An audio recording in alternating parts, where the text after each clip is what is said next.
энэ 7 хоногийн мэд төргийн үзэгчтэй дурдчихны. Ахаргад жоо танд байрлал бүтгэр цагаар. Баярлалаа суугаад үзэгч таах. Хамтаага үзэгчтэй баярлалаа. Маань зочны ирс.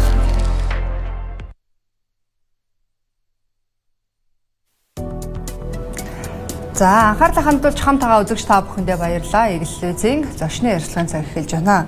За өнөөдөр бид студидтэй боловсролын зээлийн сангийн захирал зохих сүрэнгүүрээд байна. Үргэлжлэж ирсэн маш их баярлалаа. Энэ өдрийн мэнд хүргэе. За баярлалаа. Танд ч гэсэн энэ өдрийн мэнд үзэгчтэй бас энэ өдрийн мэнд хүргэе. За баярлалаа. За хоёулаа одоо үзэгчтэй бас өнөөдөр мэдээлэл хүргэе. Тэгэхээр боловсролын зээлийн сангаас бол дотоод гадаадын сургалтын байгууллагад за бакалавр, магистр, за тэгээд докторийн үндсэн хөтөлбөрөөр за мөн одоо дотоодын сургалтын байгууллагад бакалавр хөтөлбөрөөр суралцах хэрэгтэй сургалтын төлбөрийг хөнгөлөлттэй зээлийг бол олгодог.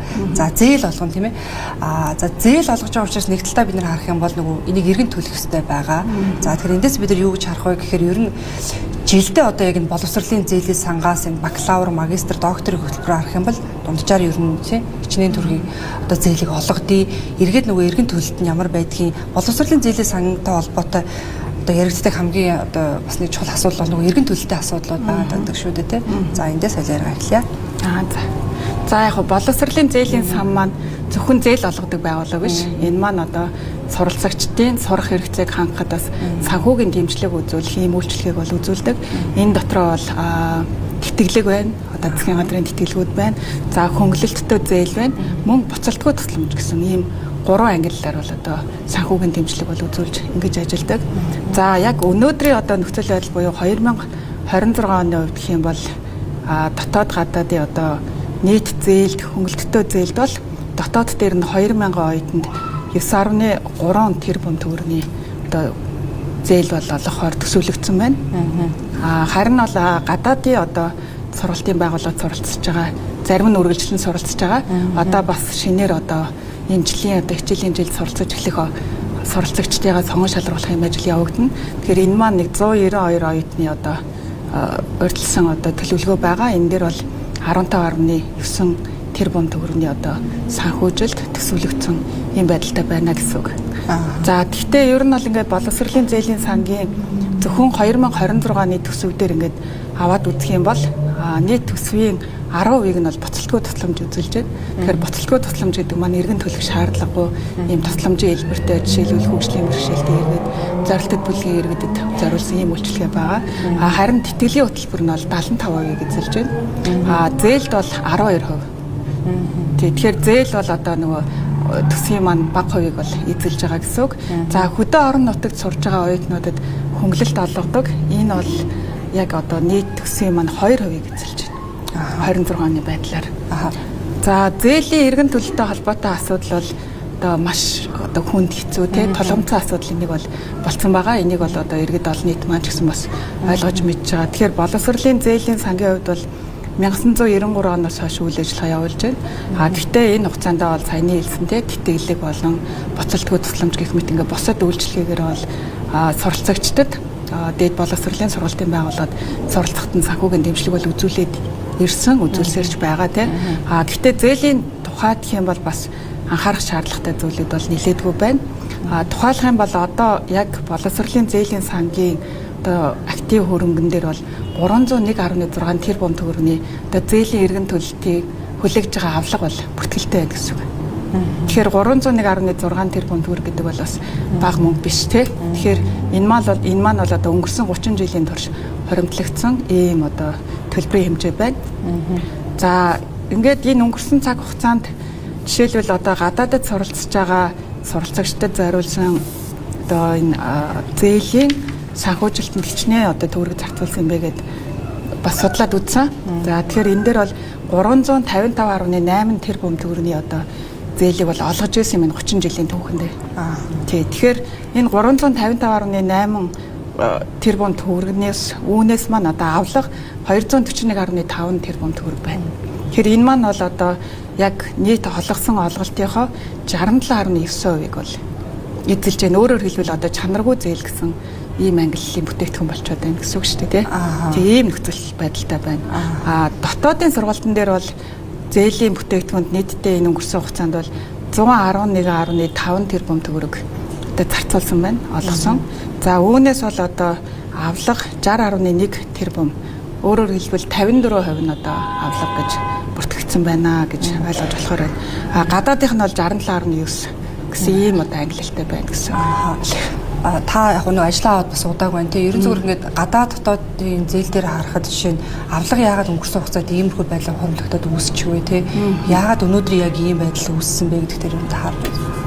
За яг нь ер нь ингээд тогтолцооны хувьд аваад үзэх юм бол боловсролын зээлийн сан маань өөрөө бол нийгэмд маш их тий ач холбогдолтой хэрэгтэй ийм байгууллага одоо бүхэл бүтэн бас нэг улс байна, засгийн газар байна, төр байна тий. Тэгэхээр ингээд төрөөс хүмүүн капиталыг дэмжих бодлогыг болгоод хэрэгжүүлж байна. Гэхдээ энэ хэрэгжүүлж байгаа бодлогын маань одоо зарим хэсэг дээр бол одоо сайжруулах шаардлагатай алдаа дутагдал гарсан ийм асуудлууд бол байна. За ингээд харахаар систем талаас нь бид ингээд тогтолцоо талаас нь аваад үзэх юм бол аливаа нэг зүйл ч одоо нөгөө оролт гэж ярьдаг ч тий. Тэгэхээр бид нар хідэн оюутанд хідэн суралцагчдад зээл олгосон байл гэж яриад ахаас биш хідэн амжилттай төгсөж ирээд хідэн буцаад одоо улс их орондоо нийгмийн эдийн засагт хувь нэмэр оруулж байна тий. Хүмүүн капиталынхаа хувьд тэр хүмүүс өнөөдөр хаана ажиллаж байна? Хүний нөөцийн хувьд тий ямар одоо бүтээмжтэйгээр ямар салбарт одоо амжилт үзүүлж ажиллаж байна гэдэг одоо гарцаа буцааж дүгнэхгүй үр дагаврыг тооцохгүй, үр нөлөөг нь үнэлэхгүй ингээд яваад ирсэн байна. Тэгэхээр энийг бол ингээд тогтолцооны бүтэн циклээр нь харах шаардлагатай. Тэгэхээр бид нар нөгөө гарч ирсэн бүтээгдэхүүнээ сайн бүтээгдэхүүн байна уу? Тэ одоо бид нар янз бүрийн хөтөлбөрүүд хэрэгжүүлж штэ. Жишээлбэл яг одоо цаг үед бол ерөнхийлөгч хэлгээд хөтөлбөр хэрэгжиж байна. За эсвэл одоо дотооддоо багш мэрэгжлийн тэтгэлгүүд те эсвэл багш ажилтны хүүхдүүдэд зориулсан эсвэл нөгөө эрэлттэй тэргүүлэх мэрэгжлийн хөтөлбөрүүд хэрэгжиж байна. Тэгэхээр энэ хөтөлбөр маань ямар одоо нийгмийн эдийн засагт хувь нэмэр оруулах гэдгийг бид нар боловсролд оруулсан хөрөнгийн үр өгөөжийн шинжилгээ хийх шаардлагатай. Тэгэхээр энэ хөрөнгө оруулалт маань үнэхээр хэрэгтэй байсан юм уу? Эсвэл одоо татвар төлөгчдийн мөнгийг бид нар өргөө зарцуулсан юм уу хин нэгэнд те гэдэг юмаа дүгнэх ийм шаардлага бол зайлшгүй үүсчээ гэж би бол харж байгаа. Тэгэхээр энэ ажил бол одоо зайлшгүй хийгдэх шаардлагатай.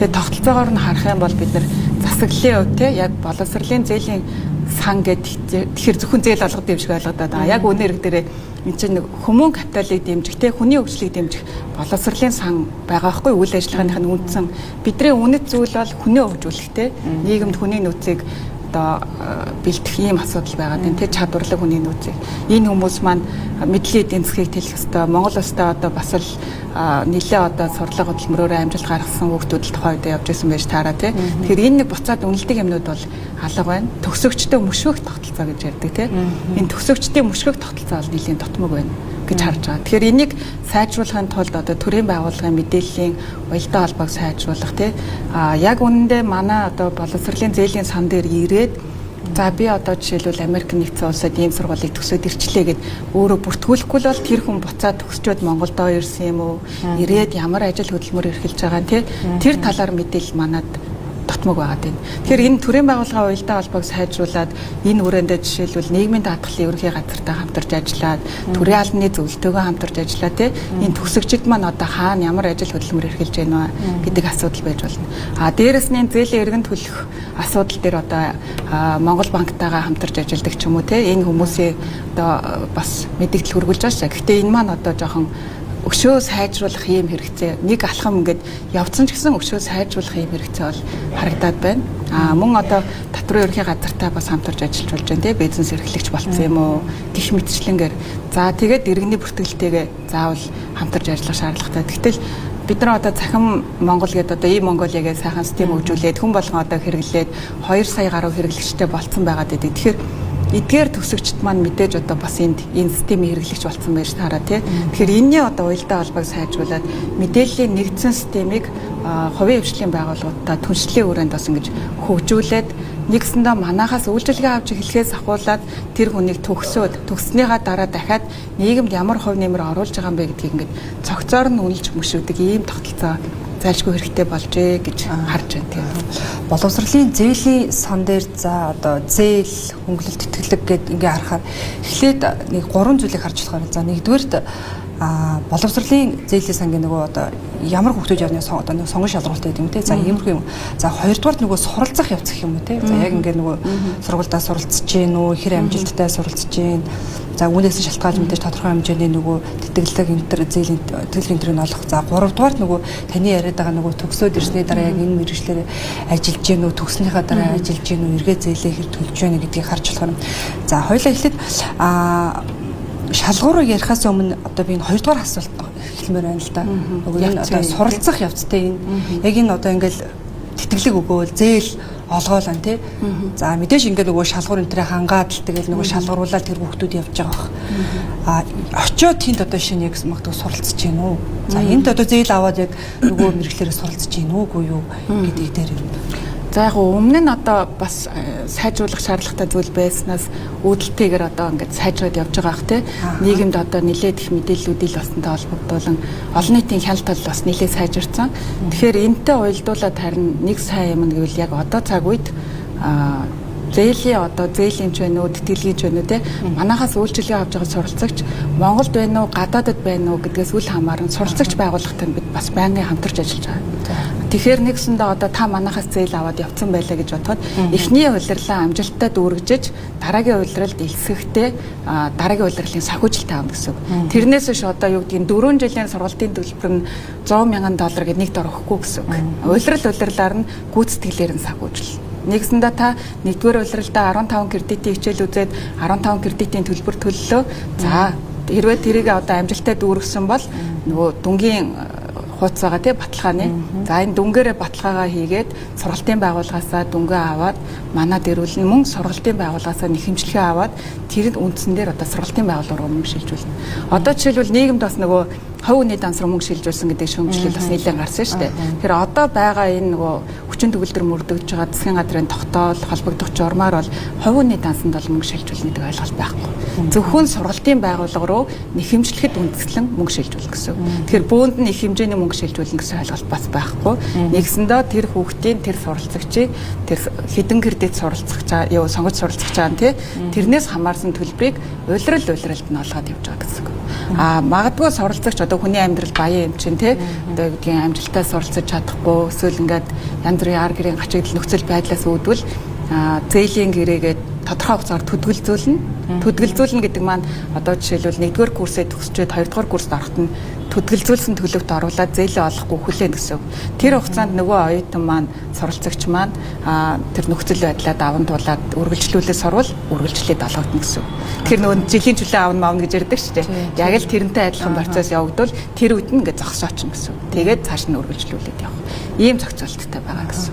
Ялангуяа нөгөө одоо бас хариуцлага асуулж байгаа. Энэ нөгөө маш олон одоо хүүхдүүд энд хамрагдах га тэгээ өрсөлдөө сонгон шалралтаа явж байгаа учраас нөгөө хүүхдүүд магадгүй за сая бол нэг ялч нөгөө одоо амьдралын шаардлагаар гэдэг юм тохиолдол. Эсвэл энэ тохиол нөгөө хайсан байдаг ч юм уу тийм ээ. За одоо бөөлн өгдөг учраас магадгүй эхний ээлжинд одоо зарим төлбөрөөр төлчөөд нь шүү дээ. Тийм бол мэдээж төлний улирлыг л төлчөөд байдаг тийм. Тэгэл тэрийг нөгөө сурдаггүй амжилттай сурдаггүй ер нь боллоо гэх тийм хайж байгаа иймэрхүү тохиолдол байвал энэ тохиолдолд нь одоо манад эргээд нөгөө хариуцлага тооцох, яаралтай буцаж төлөвлөх энэ асуудал ер нь их хэрэг байдаг юм. Яг нь суралцагч гэрээгээ одоо цоцлох тэр нь суралцагчийн одоо санаачлагаар гэсэн үг тийм. Ийм нөхцлүүд. Эсвэл одоо боловсролын зээлийн сангаас буюу одоо манай талын санаачлагаар бас цоцлох нөхцлүүд байна. Энэ дээр бол одоо 2 жилээс дээш хугацаанд төдөлгөөр бол одоо цоцлох ийм асуудал бол үүсэж байна гэсэн үг. Нэгсэндээ одоо дахиад магадгүй 5 жил завсралчаад ирнэ гэсэн ойлголт байхгүй байх нь шүү дээ тий. Одоо максимумда 2 жил л одоо төдөлгөх боломжтой байдаг ч юм уу. За мөн ирээд одоо гэрээгээ цуслуул тэрийг ингээд тодорхой юм хугацаа заасан. Гэхдээ тэр нь хөтөлбөрийн ангиллаас хамаарат. Жишээлбэл одоо ерөнхийлөгчийн илгээлт гэдэг сая хүүхдүүд маань яваад эхнээсээ төсөөд ирж байна шүү дээ. Тэгэхээр эдгээр хүүхдүүдийн хувьд хэрвээ гэрээгээ одоо цоцлъя гэд одоо суралцагч талаасаа тий Монгол улстай эргэж ирээд ажиллахгүй гэвэл тэр хүмүүс чинь ажиллах үүрэгтэй байгаа ш төгссөн. Ажиллахгүй гэвэл энэ хугацаанд зарцуулсан бүх төлбөрийг 2 сарын дотор бүрэн барагдуулах үүрэгтэй байгаа. 2 сарын дотор.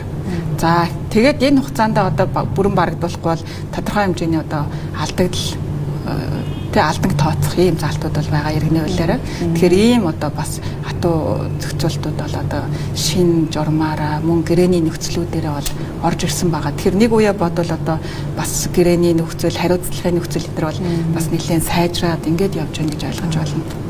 2022 оноос хойшоо тэ ерхийлэгчийн илгээлтийн хүүхдүүдийг бас яг энэ хамруулж байгаа. Ерхийлэгчийн илгээлтээр ер нь одоо хичнээн хүүхэд явсан байдгийг тий. Нийтдээ дөнгөөр 22 оноос хойш аваад үсэх юм бол хичнээн тэрбум төгрөг зарцуулсан байна. Одоо энэ дэр нөгөө үр дүнгийн бас ярих гэдэг. Бараг 22 онд явсан хүмүүс ч одоо бараг төсөөл ирж байгаа шүү дээ тий. Тэгэхээр энэтрээс ер нь эргээд харахад бас л нөгөө таны ярьсан түрүүний нөгөө мөшгөх үеэр чинь бас харагдаад байна тий. Үр дүн юу байна? Жишээ нь яг эрэлттэй Монгол улсад шаардлагатай хичнээн мэргэжлэр сурсан хүмүүс нь одоо эргээд ирж байгаа юм бэ. Гэхийг бас харахаараа байна. Ерөнхийлөгчийн нэрэмжит одоо ерөнхийлөгчийн илгээлт буюу энэ тэтгэлэгт хөтөлбөрт жишээлбэл 2025-аас 26 оны хичээлийн жилдээ одоо энэ дуусж байгаа хичээлийн жилд намрын улиралд 1207 хүүхэд суралцсан байна. Одоо бүх курсийнх нь нийлээд гэсэн үг шүү дээ тий 1 2 3 4 гэх тий. За тэгээд намрын улиралд одоо шинэ хэлцэлт авна. Тэгэхээр энэ шинэ хэлцэлт маань 1537 хүүхэд сурна гэсэн ийм төсөөлтөй байгаа гэсэн төлөвлөгөөний хувьд.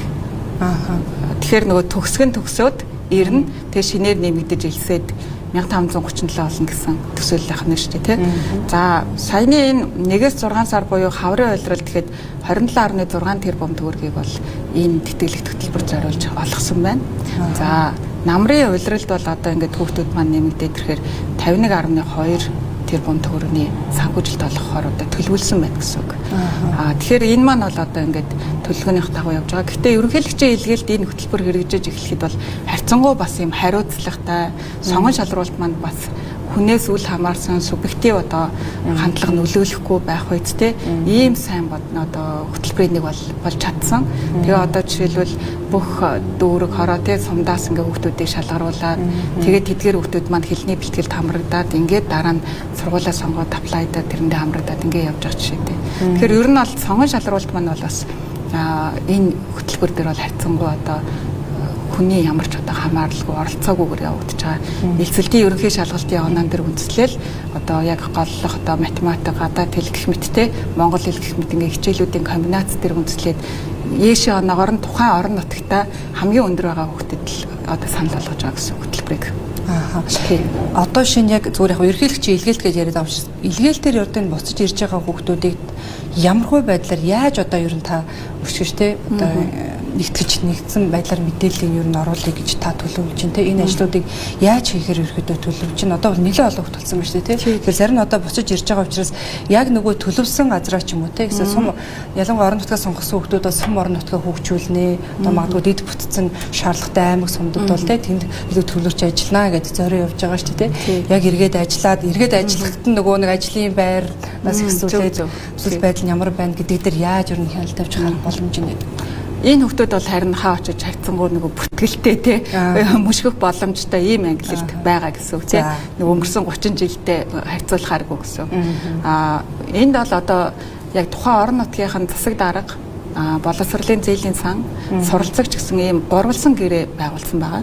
Тэгэхээр энэ гурвалсан гэрээгээр суралцагч бол одоо тухайн сургуультай амжилттай суралцаж ирээд төгсөөд Монгол улстай ирээд тухайн орон нутагтаа ажиллана гэсэн гэрээтэй байгаа юм. Нэгдүгээр нь. Хоёр дахь нь эсвэл нөгөө хөгжлийн тэргүүлэх чиглэлээр бас ажиллаж болно гэсэн заалт байгаа юм. Тэгэхээр энэ юу гэсэн үг вэ гэхээр зэрэг магадгүй Хөвсгөл аймгийн Эрдэнэ булган сумд очиж ажиллах гэсэн чинь тэр хүүхэд одоо дата сайенсаар төгсчөөд ирсэн байгаад байдаг. Нөгөө сумдаа очисон чинь сумын засаг даргын тамийн газар дээр л нэг хэдэн ажлын байр тий. За тэгээд нэг сургуульдаад нэг дунд сургуулийн багш гэдэг ч юм уу тий ингээд нэг юм ажлын байр байгаад байдаг. Гэтэл нөгөө хүүхдэд одоо яг бодитоор ажиллах тэр орон зай үнэхээр тэнд байна уу үгүй юу гэдэг дээр яг одоо бодит асуудал үүсч байна л да. Тэгэхээр энэ тохиолдолд тэр хүүхэд одоо жишээлбэл онцгой одоо салбарын нарийн мэрэгчлэр төгссөн байвал заавал тэр хүүхдийг тэр сумд гээд ажлын байргүй газар аваачаад ямар татвар арны багш бол гэлтэй биш те. Тэгэхээр энэ нөхцөл байдал дээр бас нэлээд уян хатан зохицуулт бол шаардлагатай болж гэж харж байгаа. Тэгэхээр энэ нөхцөлд бол одоо бид энэ холбогдох одоо тухайн үедээ байгуулсан гэрээгээ хэрэгжүүлэх боломж үнэхээр байна уу байхгүй юу гэдэг дүгнэлтүүдийг гаргах шаардлагатай болж байна гэсэн. За нөгөө хүүхдүүд маань тэр сум орон нутагтаа очиод ажиллахад ажлын байр нь байна уу? Тэгтэл тэр хүүхдэд одоо ажиллах ажлын байр байхгүй бол хүүхдийн суралцагчийн буруу биш байгаа байхгүй юу? Байхгүй. Тэг тэр хүүхэд сайхан одоо сэргээгт хэрчим хүчээр жишээлбэл сургууль төгсөж ирсэн. Тэгээд юу гэдгийг Дорнод аймагт товариалагдчихад байдаг. Тэгвэл тэр хүүхдийг магадгүй Эрдэнэ мөрөнгийн усан цахилгаан станц одоо ажилтнаар оруулалт тийшээ явуулмаар байгаа байхгүй тий гэдэг ч юм уу. Ингээд нөгөө яг зайлшгүй шаардлагатай тэр мэрэгчлэр нь бас өөрийнх нь тэр үндсэн эзэмшсэн мэрэгчлэр нь ажилуулах энэ нөхцөл боломжийг бас төр олгох талаас харах шаардлагатай. Тэгэхээр 91-р тал өөрийнхөө тэр сургуулаа төгссөн одоо дунд сургуулаа төгссөн тэр орон нутагта буцаад ажиллах боломж байна уу гэдгийг заавал нэгдүгээр ирэмбэд үзнэ. Байхгүй тохиолдолд дараагийн одоо тэр хөгжлийн тэргүүлэх чиглэлээр болон бусад одоо салбарт ажиллах боломжийг бас олгох хэрэгтэй. Тэгэхээр энэний дагуу ажлууд хийгднэ гэж харж байгаа. Ерхийлэгчийн илгээлтээс гадна одоо өөр энэ төсөөлж байгаа хүмүүсийг одоо бүртгэх тэр ажлуудыг та ер нь яг хизээнээс ер нь эхлүүлээ, яаж эхлүүлээ гэж ер нь төлөвлөж та нар хэлж дээ бодвол одоо Монгол банк байдаг юм уу эсвэл нийгмийн даатгалыг ингээд олон байгууллагын уялдаа холбоо энэ дээр их чухал байна гэдэг та ярьж штэ тий. Тэгэхээр энэ ажлыг бид нар яг нөгөө танаас лавлаж асуугаагаар нь боловсролын зээлийн сан дээр ингээл одоо шинэ дарагч юм олон жишээл томдтон ажлын хэсэг байгууллаа. За бид нэр ирэн төлөвлөнө гэдэг нөгөө ярьсаар их ярьдаг байхгүй. Тэгэхээр нөгөө яг одоо энэ нөгөө хизээ яг хэрэгжих вэ те. Өөрөөр хэлбэл одоо шинэ иргэн бий ч гэдэг юм уу те. Харах боломж байна уу те. Хин гэдэг хүн ингээд одоо магадгүй би шинэ магадгүй магистрийн хөтөлбөр сураад өрсөлдөөд явмаар байдаг. Тэгэлээ өөр хүн авчлаа те. За тэгвэл энэ хүн яг яваа. Гэдгийг бас нэг харах боломж нь хэр одоо нээлттэй болох талаас ямар байдгийг зөв. Ер нь бол бид нар тогтолцоогоор нь харах хэрэгтэй байна гэд би танд хэлсэн тий. Тэгэхээр энэ дээр бол одоо дэлхийд дахинд одоо захим шилжилт явагдаад Монгол улс ч гэсэн энд одоо захим хөгжлийнхаа үзүүлэлт дээр бас нэлээдгүй байр урагшилчлаа тий. Тэгэд ийм байхад манайх ингээд айл одоо 90 оныхоо цаасан дээр тий дата хөтлөө суужиж болохгүй. Тийм болохоор яг энэ боловсролын одоо зээлийн сангийн харилцагчтайгаа ингээд цоролцогчтойгоо мэдээллийн сангийн шууд авдаг мэдээллийн систем бол хөгжүүлэе гэж харж байна. Энийг бол төр хөгжүүлэх алавгүй. Тэгэхээр нөгөө аж ахуй нэгжтэй түншлэлийн гэрээгээр системээ хөгжүүлээд дата болон тэр хувь хүмүүсийн эмзэг мэдээлэл бол төрийн одоо хяналтанд ор байна гэсэн үг. Яг систем хөгжүүлэх болон тэр бусад тал дээр нь бол хувийн хвшилтэй хамтарч ажиллах боломж байна гэж харж байгаа. Ингэх юм бол бид нар одоо байгаа тэр өнгөрсөн цаг хугацааных тий яг одоо явж байгаа л ингээд харьцангуй анханасаа бүртгэлтэй хариуцлагатай явж байгаа учраас системдээ бүртгүүлээд явна. Тэгэхээр бид нар жишээлбэл хувийн нууцыг хамгаалахтай Кипр аюул байдлын ингээд тухай хууль мөл гэдэг олон янзын бас энэ хуулийн зохицуулалтаар шууд нийгмийн даатгалаас одоо ингээд би таны мэдээллийг авч чадахгүй байхгүй бодит байдал дээр энэ чинь бас хүний мэдээлэл байгаа байхгүй тий. Тэгэхээр системтэй болоод тэгээ систем дээрээ тухайн одоо суралцагчд маань бүртгүүлээд хуучин байсан улсуудыг регистрт суурилсан өгөгдлөөр нь тулгуурлаж бас бүртгүүлээд ингээд ийм Монголигаар одоо мэдээллийг явуулаад тэгээд тэр хүн өөрөө нөгөө та одоо жишээлбэл банкн дээр очихоор танд ингээд юу адаг штэ зөвшөөрөл хүсдэг штэ таны мэдээлэлд хандах зөвшөөрөл хүсдэг штэ түүнтэй адилхан манай системээр өөрсдөө зөвшөөрлөө өгөөд мэдээлэл нэгтгэх ийм боломжийг бол үүсгэнэ гэсэн ийм төлөвлөгөөтэй байгаа. Ингэх юм бол юу гэдгийг заавал одоо ингээд ажлын хэсэг байгуулна гэхээр бас хэцүү л дээ яг. Би ч гэсэн ажлын хэсэг үннийг хэлгээ байгуулж л байгаа. Гэхдээ энэ маань бол илүү одоо өнөөдөр тулгамдсан асуудлыг ингээд бүр томоор нь шийдэх гэхээсээ илүү тулгамдсан байгаа асуудлыг өөрийнхөө байгууллага дээр шийдэх. Нөгөө талаас бусад байгууллагатай хамтын ажиллагаа өргөжүүлэх хүрээнд энэ өнгөрсөн цаг хугацаанд үүссэн байгаа асуудлуудыг шийдвэрлэхэд чиглэсэн ийм чиглэлээр бол ажиллана. Хуулийн одоо фермүүдтэй бас хамтарч ажиллахаар ингэж ярьж байна. Тэгэхээр бид нар ингээд энд суралцсан хүн болгон одоо жишээлбэл нийгмийн одоо муу дүр биш аахгүй юу уг нь бол тий мэдээж одоо 2-3 мянган хүн суралцсан тэр суралцсан хүмүүс дотор одоо олонний танил ч юм уу эсвэл ингээд юу гэдгийг тий арай өөр зорилгоор зээл авцсан эсвэл ийм нөхцлүүд бол байгаа. Гэхдээ тэр нь хэдэн хувь бэ гэдгийг бид нар бодитор тооцох шаардлагатай. Гэтэл үнэхээр одоо юу гэдэг би одоо малчин айлын хүүхэд ч юм уу эсвэл би нэг багшийн хүүхэд байж байгаа тий өөрийнхөө ингээ хичээл зүтгэлээр сонгон шалралтанд ороод тэнцээд ингэж яваад буцаад их орондоо ирээд сайхан ажил хөдөлмөр эрхлээд ингээ явж байгаа хүн одоо баг зээлийн сангаас зээл авсандаа ингээ тий баг хүнээс айгаад явж байгаа. Гэтэл тэр хүнд төр боломжийг олгоод сургаад хөгжүүлээд тий ингээ дэмжлэгийг үзүүлээд энэ нийгэм тэр хүн чинь өөрийнхөө үн цэнийг бүтээгээд явж байгаа байхгүй. Магадгүй оюутан байхдаа тэнцээд яваад өнөөдөр аль нэг төрийн захиргааны байгууллагад том дарга болсон байхыг бол үгүйсэхгүй. Гэтэл тэр хүн чинь аль 15 жилийн өмнө шилжил сурсан байдаг ч юм уу тий. Тэгэхээр ийм нэг ойлголтуудыг бид нар бас ялгаж салгаж ойлгох хэрэгтэй болж байна. Нөгөө талаараа зээлийн эргэн төлөлтийг сайжруулахад бид нар жишээлбэл ингээд олон нийтийг бол ингээд зээлийн эргэн төлөе гэдэг ийм соёлын аяныг өрнүүлэхээс гадна яг ийм системтэй ажлууд хийх шаардлагатай. Тэгэхээр жишээлбэл энэ 1000 2000 гэдэг ингээд яриад байна шүү дээ. Энэ улсуудыг мэдээллийн системдээ оруулаад үнэхээр одоо хэн ямар зээлийн үлдэгдэлтэй байгаа юм те тэрэн дээр нь үндэслээд ийм Монголигаар дамжуулаад мэдээллүүд явуулаад за одоо та тий 1900 одоо за эсвэл 2015-аас тий 18 оны оронд 19 оны оронд та тий боловсролын зээлийн сангийн одоо зээлээр тий ийм сургууль суралцсан байна. Тэгэхээр та одоо зээлийн эргэн төлөлт өгсөн мэдээллийг өгөх хэрэгтэй байгаа байхгүй юу? Бодит байдал дээр тийм мэдээллийг бид нар албан байдлаар тий өгөхгүй байгаагаас болоод нөгөө хүн яг ингээ үйлдэл хийхгүй байгааг бас үгүйсэхгүй. Энд ч одоо зээл юм чи одоо хин ч гэсэн одоо банкнд ч юм уу төсний төлбөр ч юм уу ингээд гарахыг бид нар тодорхой хуваарийн дагуу төлж ёстой шүү дээ. Тэр бол иргэний үүрэг, суралцагчийн үүрэг мөн. Гэхдээ суралцагчийн үүрэг мөн гэд хүлээхээс гадна бид бас нөгөө нэг зээл олгоцсон байгууллагын хувьд өөрсдөө эсвэлтгүй хийгээд ингээд суугаад иж болохгүй байхгүй юу? Эсвэлтгүй хийгээд суугаал байвал би танаас зээлийн хэмжлэхгүй те. Тэгээд нөгөө хүн дээр ингээд бодит байдлаар одоо дансанд мөнгө орохоор арилжааны банкнаас зээл авчвал дансанд мөнгө ороод цалин буухаар маргааш ч юм уу татал авчих те нөгөө хуваарийнхаа дагуу татчих те. Гэвтэл манайх өөрөө тийм хэмжлэх үүсэхгүй байгаад асуудал байна гэж би бол харж байгаа. Нэгсэндээ манайх өөрөө хэмжлэх үүсгчээд хахад тэр хүн төлөхгүй яваад байвал эн чинь тэр хүн одоо үнэхээр санаатаагаар зөрчиж гэнэ гэсэн үг шүү дээ. Гэтэл бид нар бас өөрсдөө одоо төрийн өмнөөс энэ төрийн үйлчилгээг одоо үзүүлж байгаа ийм байгууллагын хувьд бол бас энэ дээр хариуцлагатай хандах шаардлагатай байжээ. Тэгэхээр энийгээ бол одоо хариуцлагажуулаад тэгээд нөгөө эрсдэл одоо юу гэдгийг шүүхийн, хууль хяналтын маргаан байхгүй, гарцангуй одоо эрсдэл багтаа энэ бүлгийг бол одоо эхний ээлжинд зээлээ төлөхт нь бол бид ингээд өөрсдийн талаас хийх юмаа хийгээд зайлшгүй одоо юу гэдгийг тэр авилаа галбан тушаалын гэмтэрэгт холбогдсон ч байдаг юм уу те ийм нөхцөлтэй улсуудыг бол хуулийн хяналтын байгууллагууд нь аль биесээр шилжүүлэх хэрэгтэй байхгүй. Тийм биз дээ. Тэгэхгүй болохоор зүгээр би одоо таныг хамаараа яриад мөнгө өгөөч гэдэг техник хэрэгтэй. Гэхдээ яг мэдээж хүн бас өөрөө соёлынхаа хувьд ч тэр ёс зүйн хувьд ч тэр тийм ингээд төлж байгаа юмнууд бол байна л да. Гэхдээ бид нар яг ийм хуулийн харилцаанд, эрх зүйн харилцаанд орох хэрэгтэй байна. Ажлаа хоёрын ярил засаг дуусчих учраас та товчхон хариулаад зүгээр одоо нөгөө бүртгэл явагдаж байгаа гэсэн тийм. Тэнийг таны тодруулаад. Тэгээ энэ маш чухал мэдээлэл шүү. Тий. 2026-аас 2027 оны хичээлийн жилд гадаадын ихтэй одоо дээд боловсролын сургалтын байгууллагад бакалаврын түвшинд, магистр, докторийн түвшинд элсэн суралцах одоо иргэдийг бол засгийн газрын хөнгөлөлтөө зээлээр одоо суралцуулах сонгон шалралт маань явагдаж байгаа. Бүртгэл 5 сарын 30-нд эхэлсэн системээр цахимаар бүртгэж байгаа.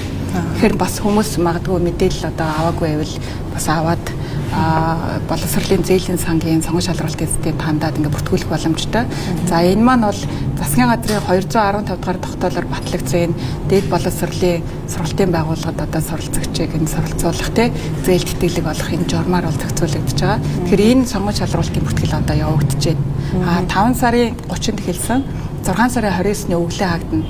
9 цагт хаагдана. Тэгэхээр тэрнээс өмнө амжиж бүртгүүлээрэй гэж бас олон нийтэд хандаж хэлмээр байна. Нөгөө талаар бас энэ дээр хөгжлийн бэрхшээлтэй суралцагчдыг буцалтгүй тусламжаар гадаадын ихтэй сургууль суралцахад нь бас буцалтгүй тусламж олгох ийм сонгон шалралтаас явагдаж байгаа. Тэгэхээр бас бүртгүүлэх. Тэгэхээр бас бүртгүүлээд энэ сонгон шалралтанд хамрагдах бүрэн боломж нээлттэй байгаа. Тэгэхээр энэ боловсролын зээлийн сангийн вебсайт буюу захин утсаар дамжуулаад мэдээллүүдийг авч болно. Мөн одоо систем бүртгүүлээд өргөдлөө гаргаж болно гэсэн үг. За хоёулаа бас ярь цацаг өндөрлж байна. Үзэгчдээ боловсролын зээлийн сангийн захирал зохиох сөрөнгөрч та бүхэндээс өнөөдөр мэдээлэл өглөө. Хүрсэн ирсэн танд маш их баярлалаа. Танд болоод таны хамт олонд ажил амжилт хүсье. За баярлалаа. За үзэгчдээ энэ хүрээд ярилцлагын цаг өндөрлөж байна. Анхаарлаа хандуулж хамт байсан та бүхэнд баярлалаа. Шинэ өдрийн мэнд төргийн үзэгчдээ бүртгэгчний Анхаарал татж байгаа танд баярлалаа. Бүгд өргөжлөн цагаар. баярлалаа. Хамтагаа үзэгчдээ баярлалаа.